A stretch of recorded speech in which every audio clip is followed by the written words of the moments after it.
The bird right here on my hand. I know some of you know what this bird is. Kookaburra. A kookaburra. Well, there you go. You know as well. It is a kookaburra. Most specifically, an Australian laughing kookaburra. And most of you heard the sounds just a moment ago. Well, kookaburras are the largest of the kingfisher family, and they're quite a bit different from other kingfishers, though. So typically, a kingfisher lives near water, eats things like fish. Kookaburras, though, have adapted to many environments by eating things like mice, snakes, lizards, large insects, anything at all they can grab with that beak and swallow down whole. Of course, it's not their eating habits that make them famous, it's that silly laughing call. So, what do you say? Should I try to get her to laugh again?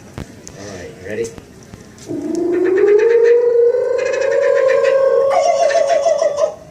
Is that it?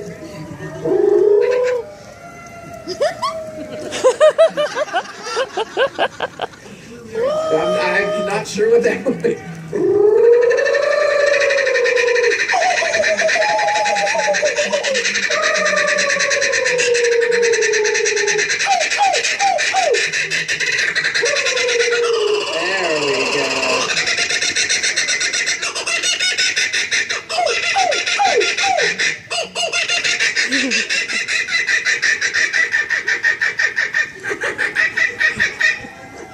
There you go. Give her a hand.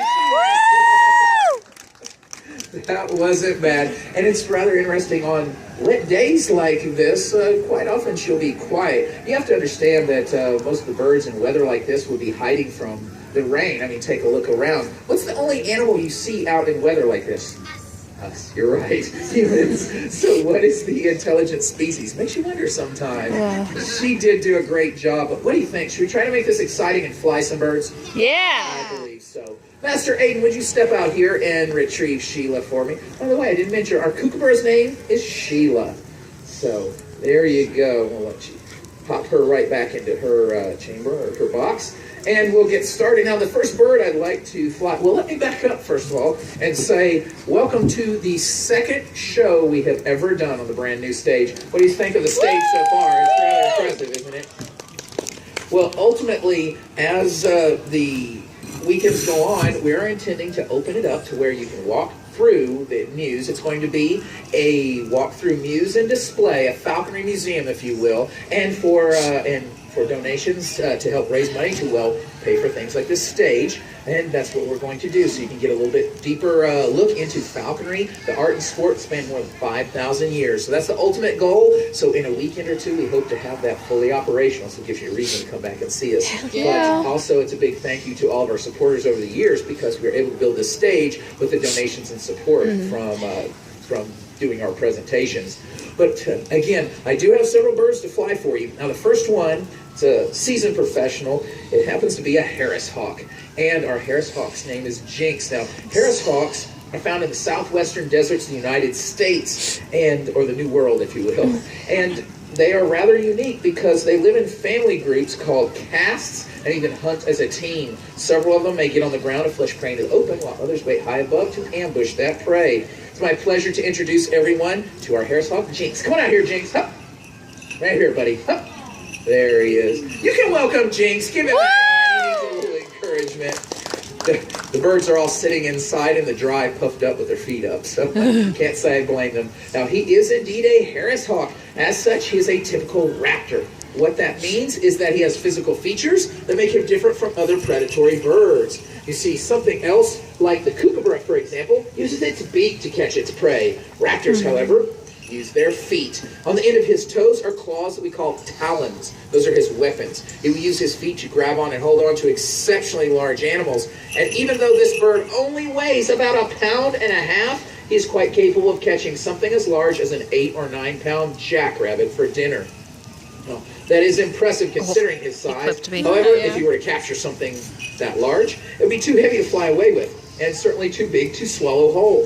So he has a hooked and curved beak, allows him to rip and tear his food into bite-sized pieces. This way, he is able to eat mass amounts of food in a short amount of time and consume his meal before some other animal steals it from him. Their most impressive trait, though, is their eyesight. This bird can see at least 4 to 8 times better than you and I can. That means that he could spot his prey from about a mile away and even tell what color it was. For raptors do see in color. In fact, we believe they see in a wider range of color than you and I see in, possibly even infrared and ultraviolet lights as well.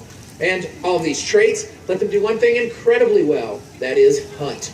And in the wild, a hawk like this may hunt for prey as large as jackrabbits to animals as small as mice and lizards. However, being found in the desert, it's not uncommon for them to catch rattlesnakes. That is impressive prey. You may only make a mistake once. But because they're so very good at hunting, falconers for more than 5,000 years have employed the services of raptors such as hawks, falcons, even eagles to do that job of hunting. And did you get a good look? Yeah. Did you get that picture? Yeah. Video. You have a video, the last thing a rabbit sees before it dies. Again, used it for more than 5,000 years to hunt. And very little has changed in the art or sport of falconry in that 5,000 year time period. We still use the very same training techniques of positive reinforcement, or the act of giving the bird a food reward every time it does a behavior we desire. But also, we use the very same equipment. For example, the leather glove upon my hand protects me from my powerful feet and sharp talons. Also, you might notice the leather straps upon his ankles. They're known as jesses, and they work sort of like a leash and collar on a dog. Allows us to gain control of our bird should we need to. Why don't you fly the back perch? Jinx, to the back. And also, he is wearing bells. Bells are sort of a medieval tracking device, if you will, allowing us to locate that bird, even if he chases game into the forest where we can no longer see him. So, after all, what do you say for Jinx? Has he done well so far? Yep. Right down here, buddy. Right down here, Jinx. Hup. All right. Now comes the most important part, seeing if we can get him to go home.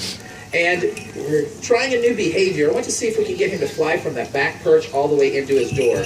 So if this works, it'll look impressive. All right, you ready, Jinx? Eat that treat. Here we go. Jinx. Jinx, go home. Hup. Go home, Jinx. All the way. Give him a hand. Excellent job. And only the second flight on this stage ever. By the way, this stage was completed at 9:30 last night. Oh, wow. So we did not have a chance to fly birds on the stage or rehearse them, but I am very blessed to have such a gifted set of birds, seasoned professionals, if you will. And the next bird I have for you is exactly one of those. He's been performing here at Sherwood for probably more than 5 years now, at least. And it's quite a bit different from the hawk. You see, the hawk is a day-active type of raptor. We refer to those birds as being diurnal. It's cold. But we do have a set of raptors that are famous for coming out at night. We refer to those as being nocturnal. So, who comes out at night? Owls. Who? Owls. Who? That's right, an owl. That was for my own entertainment. But yes, an owl. I have for you one of the largest species of owls on the planet, known as a Eurasian eagle owl. They call him Artemis. All right, Artemis, come on out here, buddies. Hup. Come on out here, buddy. Hup. There he is. Welcome, Artemis, too. Would you give him a hand? Artemis. Hi, Artemis. You're standing on it. There you go. Artemis is, again, a Eurasian eagle owl. They get their name from the fact they're so very large, but also because they're found in the mountainous areas between Europe and Asia.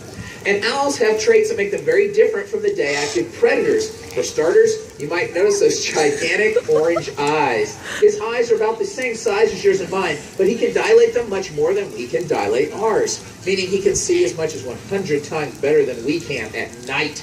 We've seen owls like this hunting for prey as small as a mouse from a football field away, using only starlight to see by. However, if they can't see their prey, they can still find it with almost 100% accuracy. That's with their incredible hearing. So take a look at that dark outline around the edge of his face. It's known as a facial disc. It's made of sound-sensitive feathers that help funnel sound and do huge ear openings on the side of his head. His hearing is so powerful, he can find that same mouse under 2 feet of grass or snow and capture it without ever seeing it. But they have another trait, the ability to sneak up on their prey. So listen as this bird flies back up to stage. Ignore that silly voice. See what you hear. All right, Artemis, hup, back up here. What'd you hear? Nothing, that's right. Owls are capable of almost perfectly silent flight. It's because the edge of their feathers are very soft. So when they flap their wings, there are no loud flapping noises. Or when feathers rub together, there are no rubbing or friction sounds. Have you ever heard things like pigeons take off? See, pigeons and doves, those sort of things, all that noise is from their feathers rubbing together. They couldn't sneak up on much. Being able to fly quietly lets an owl sneak up on a wide variety of prey. Artemis. So, I think he's done pretty good so far. But tell you what, Melissa, send him to the back for me. Artemis, to the back. Find Melissa. To the back, buddy. There we go. I want to see if we can get him to fly from there all the way back into his door, just like the Harris Hawk did. So let's give this a shot. All right. You ready, Artemis? All right, Artemis, go home, buddy. Hup, hup. Go home, Artemis. Yep. Over here. Weep. Artemis. Hup, hup. Right here, Artemis. Artemis.